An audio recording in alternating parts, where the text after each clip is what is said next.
ശ്രദ്ധിക്കുക, ഒറ്റയ്ക്കുള്ള ഡ്രൈവിംഗ് പഠനം സുരക്ഷിതമല്ല. ഡ്രൈവിംഗ് സ്കൂളിന്റെ സഹായത്തോടെ ലേണേഴ്സ് ലൈസൻസ് എടുത്തതിന് ശേഷം ഡ്രൈവിംഗ് പഠനം ആരംഭിക്കും. ഈ ഗിയർ വലിച്ചിടുന്ന സമയത്ത് ഇങ്ങോട്ട് സ്റ്റിയറിങ്ങിനെ വലിക്കും, ഇതുപോലെ ഇങ്ങനെ. അപ്പോൾ ഇങ്ങനെ വണ്ടി ഇങ്ങോട്ട് പോകും. ഇവിടെ ഗിയർ വിട്ടു, പക്ഷേ വണ്ടി അങ്ങോട്ട് പോയി, ഇങ്ങോട്ട് പോയി. അപ്പോൾ അവിടെ നിങ്ങൾക്ക് സംഭവിക്കുന്ന ഒരു തെറ്റുണ്ട്. എന്താണ്?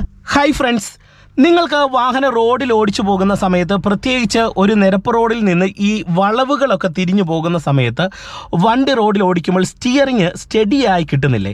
ചിലപ്പോൾ റോഡിൻ്റെ നടുക്ക് പോകുന്ന ഒരു പ്രശ്നം നിങ്ങൾക്ക് ഡ്രൈവ് ചെയ്യുന്ന സമയത്ത് ഉണ്ടാകുന്നുണ്ട്. അതുപോലെ തന്നെ സ്റ്റിയറിങ് നമ്മൾ കൺട്രോൾ ചെയ്യുന്ന സമയത്ത് ഗിയർ മാറാനായിട്ട്, അല്ലെങ്കിൽ ഹോൺ അടിക്കാനായിട്ട്, അല്ലെങ്കിൽ ഇൻഡിക്കേറ്റർ ഇടാനായിട്ട് നമ്മളുടെ കൈ മാറുന്ന സമയത്ത് വണ്ടി റോഡിൽ വളഞ്ഞു പൊളഞ്ഞു പോകുന്ന ഒരു പ്രശ്നം വളവുകളിലൊക്കെ ഡ്രൈവ് ചെയ്യുന്ന സമയത്ത് നിങ്ങൾക്ക് സംഭവിക്കാറുണ്ടോ? എങ്കിൽ ഈ ഒരു പ്രശ്നം നിങ്ങൾക്ക് വളരെ സിമ്പിളായിട്ട് പരിഹരിക്കാനായിട്ട് ഞാൻ ഒരു കാര്യം നിങ്ങളെ ഡ്രൈവ് ചെയ്ത് കാണിക്കാം. ഞാൻ ഈ ഒരു വീഡിയോയ്ക്ക് ഒരു 1000 ലൈക്ക് എല്ലാ പ്രാവശ്യത്തെ പോലെ പ്രതീക്ഷിക്കുന്നു, നിങ്ങൾ തരുമെന്ന് കരുതുന്നു. അതോടൊപ്പം തന്നെ വീഡിയോയെക്കുറിച്ചുള്ള നിങ്ങളുടെ സംശയങ്ങൾ കമൻറ്റ് ബോക്സിൽ എഴുതിയിടണം. ചാനൽ സബ്സ്ക്രൈബ് ചെയ്തിടുകയാണെങ്കിൽ നിങ്ങൾക്ക് ഇതുപോലെയുള്ള വീഡിയോകൾ കൃത്യമായിട്ട് ഞാൻ ഇടുന്ന ടൈമിൽ തന്നെ നോട്ടിഫിക്കേഷനായിട്ട് നിങ്ങൾക്ക് ലഭിക്കുന്നതാണ്. അപ്പം നമുക്ക് ഇന്നത്തെ വീഡിയോയിലേക്ക് പ്രവേശിക്കാം. ഡ്രൈവിംഗ് പ്രാക്ടീസ് ആവശ്യമുള്ളവർക്ക് എന്നെ കോൺടാക്ട് ചെയ്യാം. എൻ്റെ വാട്സപ്പ് നമ്പർ ഡിസ്ക്രിപ്ഷൻ ബോക്സിൽ കൊടുത്തിട്ടുണ്ട്, അതിൽ നിങ്ങൾക്ക് മെസ്സേജ് അയക്കാം.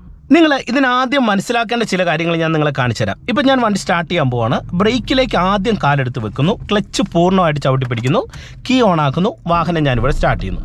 സ്റ്റാർട്ട് ചെയ്തതിന് ശേഷം നിങ്ങൾ ഇനി ശ്രദ്ധിച്ച് തന്നെ കാണുക. ഇപ്പോൾ എൻ്റെ വണ്ടി ഇടത്തെ സൈഡ് കിടക്കുകയാണ്, റൈറ്റ് ഇൻഡിക്കേറ്റർ ഞാൻ കൊടുക്കുന്നു. ഓക്കെ, എന്നിട്ട് എന്ത് ചെയ്യുന്നു? ഫസ്റ്റ് ഗിയർ കറക്റ്റായിട്ട് ഇടുന്നു, ഹാൻഡ് ബ്രേക്ക് റിലീസ് ചെയ്യുന്നു. ഓക്കെ, ഇത്രയും കാര്യങ്ങൾ ഞാൻ കറക്റ്റായിട്ട് ചെയ്തു. എന്നിട്ട് ഇനി ഞാൻ വാഹനം എടുക്കുന്ന സമയത്ത് ചെയ്യുന്ന ഒരു കാര്യമെന്ന് പറയുന്നത്, നമ്മൾ വാഹനം എടുക്കുന്ന സമയത്ത് നമ്മുടെ വണ്ടിയുടെ സ്റ്റിയറിംഗ് കറക്റ്റായിട്ട് സ്റ്റഡി ആയിട്ട് നമുക്ക് ലഭിക്കണം.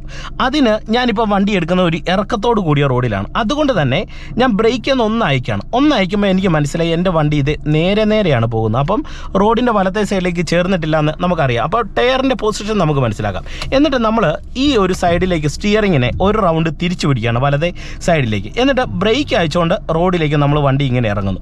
എന്നിട്ട് ഒന്നും കൂടെ ചവിട്ടി വണ്ടി സ്ലോ ചെയ്തുകൊണ്ട് സ്റ്റിയറിങ്ങിനെ ഞാൻ ഒന്ന് നേരെയാക്കി കൊടുക്കണം. നിങ്ങൾ നോക്കിയേ, പതിയെ സ്റ്റിയറിങ്ങിനെ ഒന്ന് നേരെയാക്കി ഇവിടെ പിടിച്ചു, ബ്രേക്കിനെ ബാലൻസ് ചെയ്തു. ഇവിടെ നിങ്ങൾ മനസ്സിലാക്കേണ്ടത്, നമ്മൾ ഒരു ഇറക്കത്തോട് കൂടിയ ഒരു റോഡിൽ വണ്ടി എടുക്കുന്ന സമയത്ത് നമ്മളുടെ സ്റ്റിയറിംഗ് സ്റ്റഡി ആകണമെന്നുണ്ടെങ്കിൽ ബ്രേക്ക് ബാലൻസിങ്ങിന്, അതായത് വാഹനത്തിൻ്റെ വേഗതയ്ക്ക് ആനുപാതികമായിട്ടായിരിക്കും നമ്മളുടെ വാഹനത്തിനെ സ്റ്റിയറിങ്ങിനെ സ്റ്റഡി ആക്കാനായിട്ട് കഴിയുന്നത്. അപ്പം നമുക്കൊരു വാഹനം ഒരു വളവിലൊക്കെ ഡ്രൈവ് ചെയ്യുന്ന സമയത്ത്, അല്ലെങ്കിൽ ഏത് റോഡിലായിക്കോട്ടെ വണ്ടി ഓടിക്കുന്ന സമയത്ത് വാഹനത്തിൻ്റെ വേഗത നിങ്ങൾക്ക് നിങ്ങളുടെ കൺട്രോളിൽ നിന്ന് എപ്പോഴൊക്കെ കൂടുതലായിട്ട് പോകുന്നോ അപ്പോഴൊക്കെ നിങ്ങൾക്ക് സ്റ്റിയറിംഗ് കൺട്രോൾ നഷ്ടമാകും. എന്ന് പറഞ്ഞു കഴിഞ്ഞാൽ, നിങ്ങൾ ഒരു സ്പീഡിൽ പോകുന്ന സമയത്ത് നിങ്ങൾക്ക് ഇടത് വണ്ടി കിട്ടുന്നില്ലെങ്കിൽ, നിങ്ങൾക്ക് സ്റ്റിയറിംഗ് ബാലൻസ് പ്രോപ്പറായിട്ട് കിട്ടുന്നില്ല, അല്ലെങ്കിൽ ആ വേഗതയിൽ നിങ്ങളുടെ വണ്ടിയെ ബാലൻസ് ചെയ്യാൻ കഴിയുന്നില്ല. അപ്പം നിങ്ങൾ ചെയ്യേണ്ടത് എന്താണ്?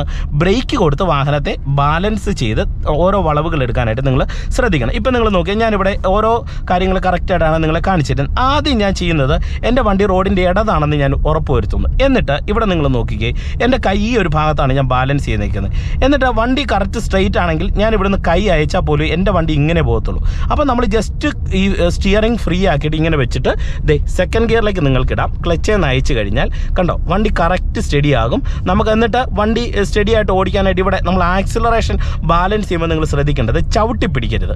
നിങ്ങൾ പല ആൾക്കാർക്കുള്ള ഒരു പ്രശ്നമാണ്, ആക്സിലറേഷൻ ചവിട്ടി പിടിക്കും, വണ്ടിയുടെ വേഗത കൂടും. ഇപ്പം നിങ്ങൾ നോക്കി, ഞാൻ പതുക്കെ ആക്സിലറേഷൻ കൊടുക്കുന്നതുകൊണ്ട് എൻ്റെ വണ്ടിയുടെ വേഗത എനിക്ക് ബാലൻസ് ചെയ്ത് പതുക്കെ എനിക്കിവിടെ ഡ്രൈവ് ചെയ്ത് പോകാം. കണ്ടോ, ഇവിടെ സ്പീഡ് കൂടി കഴിഞ്ഞാൽ പ്രശ്നമാണ്. അതുകൊണ്ട് തന്നെ ഞാൻ എന്ത് ചെയ്യുന്നു, ലെഫ്റ്റ് സൈഡ് ചേർന്ന് പതിയെ ഇങ്ങനെ പോകുന്നു. ഇനി അടുത്തൊരു ഗിയർ ഇടുന്ന സമയത്ത് എന്ത് ചെയ്യണം? നിങ്ങൾ ആദ്യം നിങ്ങളുടെ വാഹനം ഇടതാണെന്ന് ഉറപ്പ് വരുത്തണം. ഇപ്പം നിങ്ങൾ നോക്കി, അതിന് സ്റ്റിയറിങ്ങിൻ്റെ ഈ സെൻറ്റർ പോയിന്റ് കൈ പിടിക്കുക. ഇപ്പോൾ ഇവിടെ നിങ്ങൾ നോക്കുക, കറക്റ്റ് ഇടതാണെന്ന് ഉറപ്പ് വരുത്തുന്നു. എന്നിട്ട് എന്ത് ചെയ്യുന്നു, ഇറക്കം കൂടിയ റോഡാണെങ്കിൽ ബ്രേക്കേ കാല് വെച്ചുകൊണ്ട് നമ്മൾ അടുത്ത ഗിയർ ഇടണം. അല്ലെങ്കിൽ ബ്രേക്കേ കാല് വെക്കാതെ ക്ലച്ച് ചവിട്ടിയിട്ട് കഴിഞ്ഞാൽ വണ്ടിയുടെ സ്പീഡ് കൂടും. ബ്രേക്കേ ഒന്ന് കാല് വെച്ചിട്ട് ക്ലച്ച് ചവിട്ടുമ്പോൾ നമുക്ക് ഇത്തിരി സ്പീഡ് കൂടിയാലും ബ്രേക്ക് വെച്ച് വണ്ടിയുടെ വേഗതയെ ബാലൻസ് ചെയ്തിട്ട് ഇതുപോലെ തേടിടാം. എന്നിട്ട് എന്ത് ചെയ്യുന്നു, ക്ലച്ചേ നയിക്കുന്നു. എന്നിട്ട് ബ്രേക്ക് കണ്ടോ, ഇവിടെ ഞാൻ ബാലൻസ് ചെയ്തിട്ടാണ് ഈ വളവ് ടേൺ എടുക്കുന്നത്. അതായത് നന്നായിട്ട് ബ്രേക്ക് കൊടുത്തോണ്ട് ഞാൻ ഈ വളവ് ടേൺ എടുക്കുകയാണ്. നിങ്ങൾ നോക്കിക്കേ, അല്ലാതെ ഞാനിവിടെ ബ്രേക്കിന് ബാലൻസ് എനിക്ക് പ്രോപ്പറായിട്ട് ചെയ്യാൻ പറ്റുന്നില്ല എങ്കിൽ എന്ത് ചെയ്യും, എൻ്റെ വണ്ടി ഈ റോഡിൻ്റെ നടുക്ക് പോകും. അപ്പം നിങ്ങളിൽ ബിഗിനേഴ്സിന് സംഭവിക്കുന്ന ഒരു പ്രശ്നം ഞാൻ പറയാം. ഇങ്ങനെ ഓടിച്ചു പോകുന്ന സമയത്ത് ബ്രേക്കിനെ ബാലൻസ് ചെയ്യുമ്പോൾ ഒന്നെങ്കിൽ നിങ്ങൾ ചവിട്ടി ബ്രേക്ക് ചെയ്യും, അതായത് നല്ല ഹാർഡായിട്ട് ചവിട്ടും, അപ്പോൾ വണ്ടി നിന്ന് പോകും. അപ്പോൾ അല്ലെങ്കിൽ നിങ്ങൾ ചെയ്യുന്ന ബ്രേക്ക് തീർത്തും അയക്കും, അപ്പോൾ നമ്മുടെ വണ്ടിയുടെ സ്പീഡ് ഇതുപോലെ കൂടും. ഇപ്പം ഞാൻ ബ്രേക്ക് നിങ്ങൾക്ക് കാലയച്ചു, സ്പീഡ് കൂടി കഴിയുമ്പോൾ നിങ്ങളിൽ പല ആൾക്കാർക്ക് ഇതുപോലെ വണ്ടി നടുക്കോട്ട് പോകും, എന്നിട്ട് വീണ്ടും ഇങ്ങോട്ട് പിടിക്കും, എന്നിട്ട് ബ്രേക്ക് ചവിട്ടും, ഇങ്ങോട്ട് പിടിക്കും. ഇതാണ് നിങ്ങൾക്ക് റോഡിൽ വണ്ടി വളഞ്ഞ് പൊളഞ്ഞു പോകുന്ന ഒരു സാഹചര്യം ഡ്രൈവിങ്ങിൽ ഉണ്ടാകുന്നത്. അപ്പോൾ എന്ത് ചെയ്യണം, ബ്രേക്കിനെ ബാലൻസ് ചെയ്യുന്ന സമയത്ത് കൺട്രോൾ ചെയ്ത് ബാലൻസ് ആക്കാനായിട്ട് പഠിക്കണം. ഇപ്പം നിങ്ങൾ നോക്കി, ഞാൻ റൈറ്റ് ഇൻഡിക്കേറ്റർ കൊടുത്ത് വലത്തെ സൈഡിലേക്ക് തിരിയാണ്. ഇപ്പോൾ ഫസ്റ്റ് ഗിയർ കൊടുക്കുന്നു, റൈറ്റ് ഇൻഡിക്കേറ്റർ കൊടുക്കുന്നു, എതിരെ ഒരു വാഹനം വരുന്നുണ്ട്, കൃത്യമായിട്ട് നോക്കിയിട്ട് റൈറ്റ് ഇൻഡിക്കേറ്റർ കൊടുത്ത് ഞാനിതേ ഫസ്റ്റ് ഗിയർ കൊടുത്ത് ഇതുണ്ടോ പതിയെ ക്ലച്ച് അയച്ച് പതിയെ ആക്സിലറേഷൻ കൊടുത്ത് ഇവിടെ തിരിയുന്നു. തിരിഞ്ഞാൽ ഉടൻ തന്നെ എൻ്റെ കാല് ബ്രേക്കിലേക്ക് വന്നിട്ട് സ്റ്റിയറിംഗ് നേരെയാക്കുന്നു. കണ്ടോ, നിങ്ങളിൽ പല ആൾക്കാർക്ക് ഇതുപോലെ ടൈമിങ്ങിൽ ബ്രേക്ക് വരാൻ അറിയത്തില്ല. ബ്രേക്ക് വന്ന് വാഹനത്തിൻ്റെ വേഗതയെ കുറച്ചിട്ടാണ് സ്റ്റിയറിംഗ് ബാലൻസ് ആക്കുന്നത്. അപ്പോൾ നമ്മളുടെ ക്ലച്ചും ബ്രേക്കും ആക്സിലറേഷൻ്റെ കൺട്രോളിങ്ങുമായിട്ട് സ്റ്റിയറിങ്ങിന് ഒരു ബന്ധമുണ്ട്. ഈ 3 പെഡൽ വെച്ച് നമ്മുടെ വണ്ടിയുടെ വേഗതയെ നമ്മൾ സ്ലോ ചെയ്ത് കഴിഞ്ഞാൽ നമുക്ക് സ്റ്റിയറിംഗ് സ്റ്റഡിയാകും. നിങ്ങൾക്ക് മനസ്സിലായല്ലോ. എന്നിട്ട് വീണ്ടും നിങ്ങൾ നോക്കി, ആദ്യം ഞാൻ ലെഫ്റ്റ് സൈഡ് ചേർക്കുന്നു. നിങ്ങൾ നോക്കുക, ലെഫ്റ്റ് സൈഡ് ചേർന്ന് വണ്ടി ഇടതാണെന്ന് ഉറപ്പ് വരുത്തി കഴിഞ്ഞാൽ നമുക്ക് ജസ്റ്റ് സ്റ്റിയറിംഗിൽ നിന്ന് അയച്ചാൽ പോലും വണ്ടി ഇതുപോലെ പോകും. ഈ സമയത്ത് നമുക്ക് ക്ലച്ച് പിടിച്ചതുകൊണ്ട് സെക്കൻഡ് ഇടാം. സെക്കൻഡ് ഇട്ട് കഴിഞ്ഞാൽ നമുക്ക് പ്രോപ്പറായിട്ട് നമുക്ക് പോകാൻ കഴിയും. മനസ്സിലായോ? അപ്പം നമ്മൾ ഈ സമയത്ത് സ്റ്റിയറിംഗിൽ കൈ ഒരുപാട് ബലത്തിൽ പിടിക്കരുത്. ബലത്തിൽ പിടിച്ചാൽ നിങ്ങൾ മനസ്സിലാക്കേണ്ട ഒരു കാര്യം ഞാൻ പറയാം. ഇപ്പോൾ ഉദാഹരണം പറയാം. ഇപ്പോൾ ഞാൻ ഫസ്റ്റിൽ നിന്ന് സെക്കൻഡ് കൊടുക്കുമ്പോൾ നിങ്ങൾക്ക് സംഭവിക്കുന്ന ഒരു കാര്യം കാണിച്ചു തരാം. ഇപ്പോൾ ഫസ്റ്റിൽ നിന്ന് സെക്കൻഡ് കൊടുക്കുകയാണ്. ഞാൻ ഫസ്റ്റ് ഗിയർ കൊടുത്ത് ഹാഫ് ക്ലച്ചിൻ്റെ പോയിന്റ് വന്ന് വണ്ടി ഇങ്ങനെ എടുത്തു. എന്നിട്ട് സെക്കൻഡ് കൊടുക്കാൻ നേരത്തെ നിങ്ങൾ എന്ത് ചെയ്യും? ഈ വലത്തേക്ക് സ്റ്റിയറിംഗ് വീലിൻ്റെ ഇവിടെ പിടിക്കും. എന്നിട്ട് സെക്കൻഡ് കൊടുക്കാനായിട്ടുള്ളൊരു ടെൻഷൻ കൊണ്ട് എന്ത് ചെയ്യും? ഇവിടെ ഗിയർ ഇങ്ങോട്ട് വലിച്ചിടണമല്ലോ. ആ സമയത്ത് തന്നെ നിങ്ങൾ ഈ ഗിയർ വലിച്ചിടുന്ന സമയത്ത് ഇങ്ങോട്ട് സ്റ്റിയറിങ്ങിനെ വലിക്കും. ഇതുപോലെ ഇങ്ങനെ. അപ്പോൾ ഇങ്ങനെ വണ്ടി ഇങ്ങോട്ട് പോകും. ഇവിടെ ഗിയർ വിട്ടു, പക്ഷേ വണ്ടി അങ്ങോട്ട് പോയി, ഇങ്ങോട്ട് പോയി. അപ്പോൾ അവിടെ നിങ്ങൾക്ക് സംഭവിക്കുന്ന ഒരു തെറ്റുണ്ട്. എന്താണ്? നിങ്ങൾ അനാവശ്യമായിട്ട് സ്റ്റിയറിങ്ങിന് ഇങ്ങോട്ട് വലിക്കുകയാണ്. അപ്പോൾ നമ്മൾ എന്ത് ചെയ്യണം? ഇടതേ സൈഡ് വണ്ടി ആയെന്ന് ഉറപ്പ് വരുത്തി കഴിഞ്ഞാൽ സ്റ്റിയറിങ്ങിൽ അമിതമായിട്ട് ബലം കൊടുക്കരുത്. ഗിയർ ഇടുന്ന സമയത്ത് നിങ്ങൾ ശ്രദ്ധിക്കേണ്ട ഒരു കാര്യമാണ്. നമുക്ക് ഓരോ ഗിയർ ഇടുന്ന സമയത്തും വാഹനം കറക്റ്റായിട്ട് ഇടത് ഉറപ്പ് വരുത്തുക. എന്നിട്ട് സ്റ്റിയറിങ്ങിനെ ഫ്രീ ആക്കി പിടിക്കുക. ഇപ്പോൾ ഇവിടെ സ്റ്റിയറിങ്ങിനെ ജസ്റ്റ് ഫ്രീ ആക്കി പിടിക്കുന്നത് നിങ്ങൾ നോക്കുക. കണ്ടോ? എന്നിട്ട് നമുക്ക് ഇവിടെ ഫസ്റ്റ് കൊടുക്കാം. എന്നിട്ട് ക്ലച്ച് അയച്ചു കഴിഞ്ഞാൽ അതിനുശേഷം സ്റ്റിയറിങ്ങിനെ ബാലൻസ് ചെയ്യുക. ഇങ്ങനെയാണ് നിങ്ങൾ സ്റ്റിയറിങ്ങിനെ കൺട്രോൾ ചെയ്യേണ്ടത്. അപ്പോൾ നമുക്ക് പ്രോപ്പറായിട്ട് സ്റ്റിയറിംഗ് ബാലൻസ് കിട്ടും. ഇനി നമുക്ക് എല്ലാ ഗിയറും ഇട്ട് ഓടിക്കുന്ന സമയത്ത് സ്റ്റിയറിങ്ങിനെ എങ്ങനെ ബാലൻസ് ചെയ്യാമെന്നുള്ളത് ഞാൻ നിങ്ങളെ ജസ്റ്റ് ഒന്ന് കാണിച്ചു തരാം. ഇപ്പോൾ ഫസ്റ്റിൽ ഇങ്ങനെ വരുന്നു, വീണ്ടും വണ്ടിക്ക് മൂവ്മെൻറ്റ്സ് നൽകുന്നു, വണ്ടി ഇടതാണെന്ന് ഉറപ്പ് വരുത്തുന്നു, സ്റ്റിയറിംഗ് ഫ്രീ ആക്കുന്നു ഇതുപോലെ. എന്നിട്ട് ക്ലച്ച് പിടിക്കുന്നു, സെക്കൻഡ് ഇടുന്നു, ക്ലച്ച് നയിക്കുന്നു. കണ്ടോ? എന്നിട്ട് ഇങ്ങനെ ഇടുന്ന സമയത്ത് ഇവിടെ നോക്കരുത്, നോട്ടം ഇവിടെ തന്നെ ആയിരിക്കണം. എന്നിട്ട് പതിയെ ആക്സിലറേഷൻ കൊടുത്തു പോവാണ്. വീണ്ടും ബ്രേക്കിലേക്ക് എൻ്റെ കാല് വന്ന് കണ്ടോ വണ്ടിയുടെ വേഗത കുറയ്ക്കുന്നു. ഒരു ഇറക്കവും വളവുമാണ്, വേഗത കുറയ്ക്കുന്നു.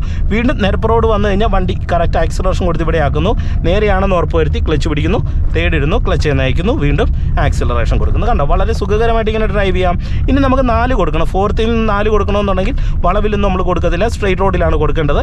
ഇങ്ങനെ തിരിഞ്ഞ് വരിക, നിരപ്പായിട്ടുള്ള റോഡ് വരുന്നു. എന്നിട്ട് എന്ത് ചെയ്യുന്നു? വണ്ടിക്ക് മൂവ്മെൻറ്റ്സ് നൽകുന്നു, ഫോർത്തിലേക്ക് ഇടുന്നു, ക്ലച്ച് നയിക്കുന്നു. കണ്ടോ?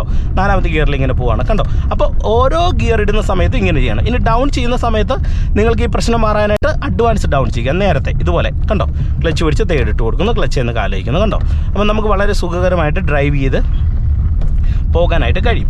അപ്പം ഈ രീതിയിൽ നിങ്ങൾ ബാലൻസ് ചെയ്യുക. അതിനുവേണ്ടി സ്റ്റിയറിംഗിൽ ഇങ്ങനെ കൈ ഈ ഒരു സെൻറ്റർ ഏരിയ പിടിക്കുക, ഒരുപാട് ബലത്തിൽ പിടിക്കാതിരിക്കുക, ഗിയർ ഇടുന്ന സമയത്ത് ഇങ്ങനെ പ്രഷർ കൊടുക്കാതിരിക്കുക, ക്ലച്ചും ബ്രേക്കും ആക്സിലറേഷനും ബാലൻസ് ചെയ്ത് വണ്ടിയെ സ്ലോ ചെയ്ത് ഓടിക്കുക. അപ്പോൾ നിങ്ങൾക്ക് കറക്റ്റായിട്ട് സ്റ്റിയറിംഗ് കൺട്രോളും കിട്ടും. ഈ കാര്യങ്ങളെല്ലാം നിങ്ങളുടെ എന്നാ പറയുക, നിങ്ങളുടെ പരിധിയിലായിരിക്കും നിങ്ങളുടെ വണ്ടി ഓടിപ്പോകുന്നത്. അങ്ങനെ നിങ്ങൾക്ക് വാഹനം ഡ്രൈവ് ചെയ്യാനായിട്ട് കഴിയും. അപ്പം വാഹനം ഓടിക്കുന്ന സമയത്ത് നിങ്ങൾ ശ്രദ്ധിക്കേണ്ട ഒരു കാര്യം, നിങ്ങൾക്ക് സ്റ്റിയറിംഗ് കൺട്രോൾ കിട്ടാൻ വണ്ടിയുടെ കൺട്രോളിൽ, അതായത് വണ്ടി ഓടിക്കുന്ന ഒരു വേഗതയിൽ വണ്ടിയുടെ കൺട്രോളിൽ പോകുന്നതിനനുസരിച്ച് സ്റ്റിയറിങ്ങിനെ ബാലൻസ് ചെയ്യരുത്. വണ്ടിയെ നിങ്ങളുടെ കൺട്രോളിലാക്കിയിട്ട് സ്റ്റിയറിങ്ങിനെ ബാലൻസ് ചെയ്യണം. അപ്പോൾ നിങ്ങൾക്ക് കറക്റ്റായിട്ടുള്ള ധാരണ കിട്ടും. അപ്പോൾ ഏകദേശം ഒരു ഐഡിയ കിട്ടിയെന്ന് പ്രതീക്ഷിക്കുന്നു. അപ്പോൾ വീഡിയോ ഇഷ്ടമായെങ്കിൽ പതിവ് പോലെ നിങ്ങൾ വീഡിയോയ്ക്ക് ലൈക്ക് തരണം. ചാനൽ സബ്സ്ക്രൈബ് ചെയ്തിട്ടില്ലെങ്കിൽ സബ്സ്ക്രൈബ് ചെയ്തിടുക. നിങ്ങളുടെ വിലപ്പെട്ട നിർദ്ദേശങ്ങൾ കമൻറ്റ് ബോക്സിൽ എഴുതിയിടുക. ഞാൻ എല്ലാ കമൻസും നോക്കുന്നുണ്ട്.